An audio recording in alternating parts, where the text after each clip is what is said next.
और ये महसूस कीजिए कि मेरी पर्सनालिटी के अंदर गलती क्या है, मुझे अच्छाई की तरफ जाना है, मुझे बदलना है। अल्लाह का कुरान कहता है इन्नल्लाह ला युगय्यिरु मा बिक़ौमिन हत्ता युगय्यिरु मा बिअनफुसिहिम, कि खुदा ने आज तक उस कौम की हालत नहीं बदली न हो एहसास जिसको अपनी हालत खुद बदलने का। मैं आपसे पूछना चाहता हूँ, आपके इतने बड़े इलाके में अल्हम्दुलिल्लाह ज़मींदार भी हैं, मालदार भी हैं, पैसे वाले भी हैं, सब कुछ दिया है अल्लाह ने आपको।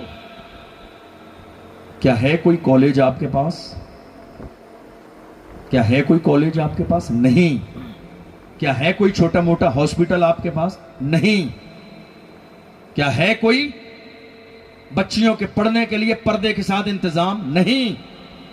हम तो न जाने शुरू से लेकर आज तक कव्वालियों में, उर्सों में अगरबत्ती शरीफ, चादर शरीफ और मोमबत्ती शरीफ में उलझे हुए थे।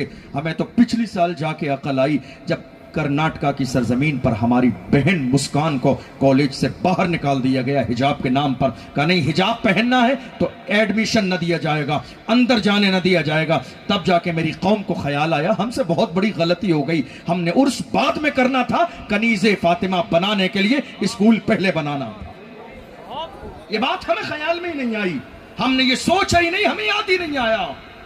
काश कि मेरी कौम के लोग, मैं ऐसा हरगिज नहीं है, आप ये ना सोचिए कि मैं उर्स का मुखालिफ हूं, नहीं, अल्हम्दुलिल्लाह हम उर्स वाले हैं, हम उर्स वाले हैं, हम बुजुर्गों वाले हैं, हम तरीकत वाले हैं, मोहब्बत वाले हैं। लेकिन याद रखिएगा, हम जिस बुजुर्ग का उर्स कर रहे हैं उस बुजुर्ग का ही तो ये पैगाम है कि बेटियों को पर्दा दो, हिजाब दो, हिजाब के साथ उन्हें तालीम दिलाओ। उसी बुजुर्ग का फरमान है हम जिसका उर्स करने लगे हैं। गरीब नवाज का उर्स कीजिए, मगर गरीब नवाज का पैगाम भी पढ़िए जिन्होंने कहा औरतों को हिजाब और पर्दा दो। गरीब नवाज के अलावा गौसे आजम का उर्स कीजिए, लेकिन उन्हीं का पैगाम है कि अपनी बेटियों को हिजाब दो ताकि तुम्हारी बेटियों पर किसी बुरे इंसान की बुरी नजर ना पड़े। अल्लाहू अकबर। जरूरत इस बात की है, मेरी कौम के जवानों में बहुत सारी कमेटियां होंगी यहाँ पर, कोई आला हजरत कमेटी है, कोई मीलाद कमेटी, जुलूस कमेटी, जलसा committee.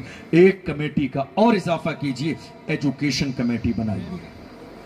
Education committee, education committee, तालीम कमेटी। जिस दिन आपके इस इलाके में एजुकेशन कमेटी बन जाएगी, याद रखिएगा वो दिन तब्दीली का पहला दिन होगा, वो दिन कामयाबी की तरफ पहला दिन होगा। दुनिया की कोई कौम इज्जत की जिंदगी उस वक्त तक नहीं गुजार सकती जब तक कि उसके पास कलम की ताकत ना हो। जब तक उसके पास कलम की ताकत ना हो, दुनिया की कोई कौम इज्जत की जिंदगी ना गुजार सकती। आप जानते हैं ये कलम कितना मजबूत है। मस्जिदों को तोड़ने के फैसले इसी कलम की बुनियाद पर किए जाते हैं।